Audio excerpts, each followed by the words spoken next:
பேரன்பு கொண்ட சொந்தங்களே அவருக்கும் வணக்கம்.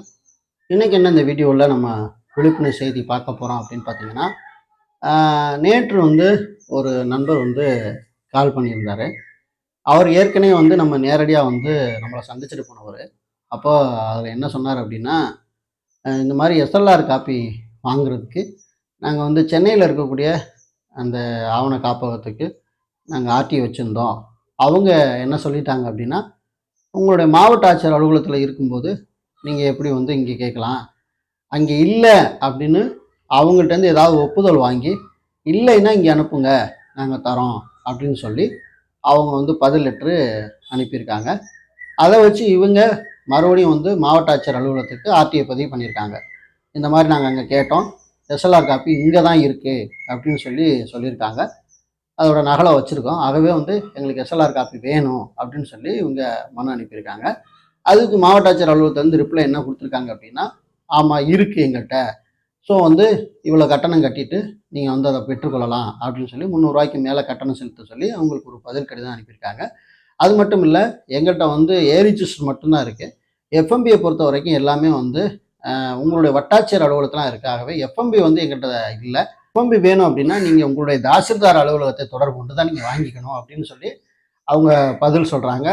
இந்த ஏரிஜிஸ்டர் வாங்கணும் அப்படின்னா ரூ. 300 மேலே அவங்க ஒரு கட்டணத்தை போட்டு இந்த கட்டணத்தை செலுத்திட்டு நீங்கள் எங்களுக்கு அனுப்பும் பட்சத்தில் உங்களுக்கு நாங்கள் அனுப்பி வைப்போம் அப்படின்னு சொல்லி பதில் கொடுத்துருக்காங்க. இவங்க சரி ஓகே ஏரிஜிஸ்டர் நம்மளுக்கு வேணும் அப்படின்னு சொல்லி இவங்க கட்டணத்தை கட்டிட்டு அவங்களுக்கு ஒரு லெட்ரு வச்சுருக்குறாங்க. அது மட்டும் இல்லை, வட்டாட்சியர் அலுவலகத்துக்கு போய் இந்த மாதிரி எஃப்எம்பி உங்கள்ட்ட தான் இருக்காங்க, எஸ்எல்ஆர் எஃப்எம்பி, அதனால் எஸ்எல்ஆர் எஃப்எம்பி கொடுங்க அப்படின்னு சொல்லி அங்கே போய் கேட்டிருக்காங்க. அதுக்கு அவங்க என்ன சொல்லியிருக்காங்க அப்படின்னா, எஸ்எல்ஆர் எஃப்எம்பி எல்லாமே இப்போ ஆன்லைனில் அப்லோட் பண்ணிட்டோம், நீங்கள் ஆன்லைனில் போய் நீங்கள் எடுத்துக்கலாம், எங்கள்கிட்ட கைவசம் இல்லை அப்படின்னு சொல்லியிருக்காங்க. இவங்க ஒரே கன்ஃபியூஸ் ஆகி தான் எனக்கு மறுபடியும் என்ன செய்தாங்கன்னா, நேற்று அழைப்பில் வந்தாங்க. நான் என்ன விவரம் அப்படின்னு கேட்கும்போது இந்த விவரத்தை சொன்னாங்க. இப்போ அடுத்த கட்டமாக நம்ம என்ன செய்கிறது, ஆன்லைனில் எஃப்எம்பி இருக்கா அப்படின்னு சொல்லி கேட்டாங்க.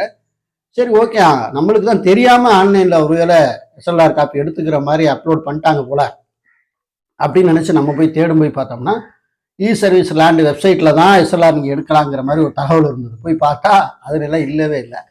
அதில் இன்ன வரைக்கும் அப்லோடு பண்ணாமல் தான் வச்சுருக்காங்க. அதே மாதிரி நம்ம ஏற்கனவே பார்த்தோம், பழைய ஆவணங்கள் 1800 காலகட்டங்களில், அந்த காலகட்டங்களில் அந்த ஓஎஸ்ஆர் ஆவணங்கள் எல்லாமே இணையத்தில் எடுத்துக்கலாம் அப்படின்னு ஒரு அப்டேட் வந்துச்சு. அது கிட்டத்தட்ட 10 லட்சத்திற்கும் மேற்பட்ட ஆவணங்கள் இணையத்தில் எடுத்துக்கலாம் அப்படின்னு சொல்லி அந்த வீடியோ போட்டிருந்தோம். ஸோ அந்த வெப்சைட்டில் தான் இதை ரிலீஸ் பண்ணியிருப்பாங்க போல அப்படின்னு பார்த்தா அதுலேயுமே இல்லை. மொத்தம் எஸ்எல்ஆர் எஃப்எம்பி ஆன்லைனில் இல்லை அப்படிங்கிற மட்டும் தகவல் எனக்கு தெரியுது. ஒருவேளை நீங்கள் இல்லை பிரதர், ஆன்லைனில் வந்துருச்சு பிரதர் அப்படின்னு சொல்லுவீங்கன்னா அது எந்த மாதிரி ப்ராசஸில் இருக்குங்கிறத எனக்கு நீங்கள் சொல்லுங்கள், நானும் தகவலை தெரிஞ்சுக்க. ஒருவேளை நான் அப்டேட் ஆகாமல் இருக்கிறதுக்கான வாய்ப்புகள் கூட இருக்கு இல்லையா, அதனால் சொல்கிறேன். அதுக்கப்புறம் அவங்கள்ட்ட என்ன சொன்னேன்னா, நீங்கள் பணம் கட்டி அனுப்பிட்டீங்களான்னு கேட்டேன். அனுப்பிட்டேன் அப்படின்னு சொன்னாங்க. மறுபடியும் நீங்கள் அந்த எஸ்எல்ஆர் அந்த ஏரிஜிஸ்டர் வந்ததுக்கப்புறம் இங்கே இந்த மாதிரி எஃப்எம்பி இல்லைன்னு சொல்லிட்டாங்க, அதனால் நீங்கள் எஃப்எம்பி கொடுங்க அப்படின்னு சொல்லி கேளுங்க அப்படின்னு சொன்னேன். அப்படி இல்லைன்னா இந்த மாதிரி இவங்கள்ட்ட எஃப்எம்பி இல்லை அப்படிங்கிற ஒரு தகவலை வாங்கி நீங்கள் மத்திய சர்வே அலுவலகம் இருக்கு இல்லையா, சென்னை எழும்பூரில் இருக்க ஆவண காப்பகத்துக்கு நீங்கள் இந்த தகவலை தெரிவிக்கும் பட்சத்தில் எஃப்எம்பி அவங்கள்ட்ட இருந்தால் கண்டிப்பாக உங்களுக்கு அனுப்பி வைப்பாங்க அப்படிங்கிறத நான் சொன்னேன். அதே மாதிரி ஆவண காப்பகம் பார்த்தீங்கன்னா 2 இருக்குது. எழும்பூரில் ஒன்று இருக்குது, தமிழ்நாடு ஆவண காப்பகம். அது மத்திய நில அளவை சம்மந்தமாக பார்த்தீங்கன்னா ஆவண காப்பகமாக சென்னை எக்மோரில் இருக்குது. இங்கே இங்கே இல்லை அப்படின்னா, மாவட்ட ஆட்சியர் அலுவலகத்தில் இல்லை அப்படின்னா தான் நீங்கள் இங்கே மனு பண்ண வேண்டிய ஒரு தேவை இருக்குது அப்படிங்கிறத சொல்லிக்க விரும்புகிறேன். ஆர்டிஐ மூலம் நீங்கள் வாங்குறதுக்கு பதிலாக நான் இப்போ ரீசெண்டாக எங்கள் மாவட்ட ஆட்சியர் அலுவலகம் போயிருந்தேன். அங்கே 2-3 நபர்கள் எனக்கிட்டே கேட்டாங்க, எஸ்எல்ஆர் காப்பி எங்கே எடுக்கிறது அப்படின்னு சொல்லி கேட்டாங்க. அப்போ நான் இந்த மாதிரி அந்த கலெக்டர், புது கலெக்டர் அலுவலகத்தில் இருக்கக்கூடிய ஆஃபீஸரை சந்திங்க அப்படின்னு சொல்லி அவங்களுக்கு சொன்னேன். உங்களுக்கு நான் என்ன சொல்கிறேன் அப்படின்னா, கலெக்டர் அலுவலகத்தில் தனியாக தபால் துறைன்னு சொல்லி தனியாகவே ஒன்று வச்சுருக்காங்க. நீங்கள் அங்கே போயிட்டு கேட்கும் பட்சத்தில் அவங்க மனு எழுதி கொண்டு சொல்லுவாங்க, உங்களுக்கு எந்த சர்வே நம்பருக்கு இந்த மாதிரி எஸ்எல்ஆர் வேணுமோ அந்த சர்வே நம்பருக்கு நீங்கள் வாங்கிக்கலாம். எஸ்எல்ஆர் எல்லா மாவட்டத்துக்கும் இருக்கும் அப்படின்னு சொல்ல முடியாது. நீங்கள் அதை முதல்ல புரிஞ்சுக்கிறீங்க. எல்லா மாவட்டத்துக்கும் எஸ்எல்ஆர் இருக்குன்னு சொல்ல முடியாது. கட்டங்கட்டமாக என்ன பண்ணாங்க அப்படின்னா சர்வே பண்ணாங்க. அதாவது ஆர்எஸ்ஆர் பண்ண இடத்துல எஸ்எல்ஆர் இருக்காது. அதே மாதிரி பார்த்தீங்கன்னா ஓஎஸ்ஆர் நடந்திருக்கும், ஓஎஸ்ஆர் நடந்த இடத்துல எஸ்எல்ஆர் இருக்கலாம்.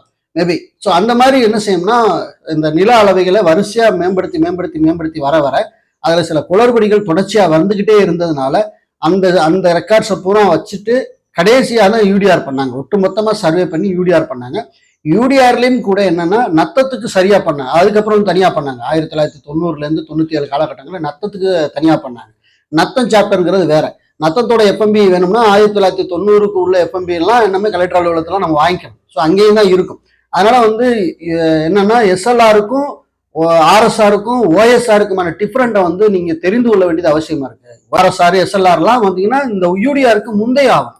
இது ஒரு இடத்துல நடந்த சர்வே இன்னொரு இடத்துல நடந்திருக்காது. அதை முதல்ல நீங்க வந்து அண்டர்லைன் பண்ணுங்க. உங்க ஏரியாவில் எஸ்எல்ஆர் சர்வே நடந்திருக்கா அப்படிங்கிறத நீங்க கன்ஃபார்ம் பண்ணிட்டு தான் என்ன செய்யணும் அப்படின்னா நீங்க வந்து எஸ்எல்ஆர் காப்பி வேணாங்க. இல்ல எஸ்எல்ஆர் நடக்கல அப்படின்னா ஆர்எஸ்ஆர் நடந்திருக்கும். அந்த ஆர்எஸ்ஆர் காப்பியை நீங்க என்ன செய்யணும்னா நீங்க வாங்கிக்கலாம். டவுன் பகுதியில் இருக்கிறவங்க எல்லாருமே வந்து டிஎஸ்எல்ஆர் அந்த ஆவணங்களை வந்து நீங்க வந்து கேட்டு வாங்கிக்கலாம் அப்படிங்கிறத நான் சொல்லிக்க விரும்புறேன். அதுக்கப்புறம் அவங்களுக்கு இந்த ப்ரொசீஜரை சொன்னேன், இந்த மாதிரி ஃபாலோ பண்ணுங்க அப்படின்னு சொன்னேன். அவங்களும் ஓகே நான் ஃபாலோ பண்றோம், கிடைக்கலன்னா அவங்கள்ட்ட வந்து நாங்க தகவலை சொல்றோம் அப்படின்னு சொல்லியிருக்காங்க. இந்த வீடியோ பார்க்கக்கூடிய உறவுகளுக்கு நம்ம சொல்லணும், நம்மளுடைய லிங்க்ல வந்து ஒரு தம்பி வந்து சென்னையில் வந்து இருந்தார். அவர் வந்து இந்த மாதிரி வந்து எஸ்எல்ஆர் எஃப்எம்பி மட்டும் எடுத்து கொடுத்துட்டு இருந்தார். அவர் வந்து லாயராக படிச்சுக்கிட்டு இருக்கனால அதை ஒரு வேலையாக செஞ்சுட்டு இருந்தார். அது ஒரு கட்டணம் வந்து செஞ்சுட்டு இருந்தார். இப்போ ரீசெண்டாக அவரை தொடர்பு கொண்டு இந்த வேலை வந்து நீங்கள் செய்கிறீங்களான்னு கேட்டேன். ஏன்னா அவர் இப்போ வந்து அங்கே இல்லாமல் அவர் வந்து வேற ஊருக்கு வந்துட்டார். வந்து இருக்கும்போது சரி இந்த வேலையை செய்கிறீங்களா அப்படின்னு கேட்டேன். ஆமாண்ணே, இன்னமும் வந்து அதை நான் செஞ்சுட்டு படிச்சுட்டு தான் இருக்கேன், இன்னமும் வந்து நான் அதை செஞ்சுக்கிட்டு தான் இருக்கேன் அப்படின்னு சொல்லி சொன்னார். அப்போ உங்களுக்கு இந்த எஸ்எல்ஆர் எஃப்எம்பி அதே மாதிரி நத்தத்தோட எஃப்எம்பி இதெல்லாம் வேணும், யூடிஆரோட மொத்த எஃப்எம்பி வேணும், ஒரு கிராமத்திற்கான எஃப்எம்பி வேணும் அப்படின்னு நீங்க எஃப்எம்பி மட்டும் வேணும் என்றால் நீங்க வந்து இந்த வீடியோ கீழே டிஸ்கிரிப்ஷன்ல அவருடைய தொடர்பு எண் கொடுத்துருக்கிறேன். அவரு லாயரா இருக்கிறாரு. அதனுடைய வந்து பாத்தீங்கன்னா லேண்டு சம்பந்தமான நிறைய விஷயங்களையும் கூட அவர் கேதர் பண்றாரு. ஆனா அவர் வந்து ஃப்ரீ சர்வீஸ் கிடையாது. அதை நீங்க முதல்ல மைண்ட்ல வச்சுக்கிறீங்க. இது உங்களுடைய என்ன சொல்றது அப்படின்னா நீங்க ஏதாவது நில பிரச்சனையை தீர்த்துக்கணும் அப்படின்னா அவர் பெய்டு தான். ஏன்னா அவருக்கு அது ஒரு ஜாப் அப்படிங்கிற போது அவர் அதை தொடர்ச்சியாக செஞ்சுட்டு இருக்கிறாரு. உங்களுக்கு தேவை என்றால் இது வந்து கட்டாயம் கிடையாது, அவசியம் என்ற உறவுகள் தேவை என்ற பட்சத்தில் நீங்க தொடர்பு கொண்டு என்ன செஞ்சலாம்னா நீங்க வந்து கேட்டுக்கலாம். பத்திரப்பதிவு சம்பந்தமா அவர் வந்து சில பதிவுகளை பத்திரப்பதிவும் பண்ணி கொடுக்குறாரு. லேண்டு சிக்கல்கள் பல பிரச்சனைகள் மனுக்கள் எழுதி கொடுக்குற அந்த வேலையும் செஞ்சுட்டு இருக்கிறாரு. இப்படி பல வேலைகளை வந்து அவர் லேண்டு சம்பந்தமான நிறைய வேலைகளை செஞ்சுட்டு இருக்கிறாரு.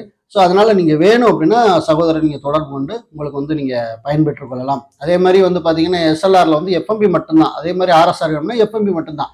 ஸோ இதை நத்தம் வேணும்னா நத்தத்துல எஃப்எம்பி மட்டும்தான். இந்த மாதிரி தான் அவரு சேவை செய்யறாரு. அதனால வந்து கட்டண சேவை செய்யறாரு. அதனால நீங்க வந்து அதை ஃபாலோ பண்ணிக்கிறீங்க. ஏன்னா இதை தொடர்ச்சியா வந்து தகவல் கேட்டுக்கிட்டே இருக்கீங்க, இந்த எப்படி எஸ்எல்ஆர் காப்பி எப்படி வாங்குறது அப்படின்னு கேட்டுக்கிட்டே இருக்கீங்க. அதுக்காக தான் அந்த வீடியோவை நம்ம பதிவேற்றம் செய்யறோம். ஸோ இந்த தகவல் உங்களுக்கு யூஸ்ஃபுல்லாக இருக்கும்னு நினைக்கிறேன். மீண்டும் நல்ல தகவல்கள் வேற இடமே சந்திக்கிறேன். நன்றி, வணக்கம்.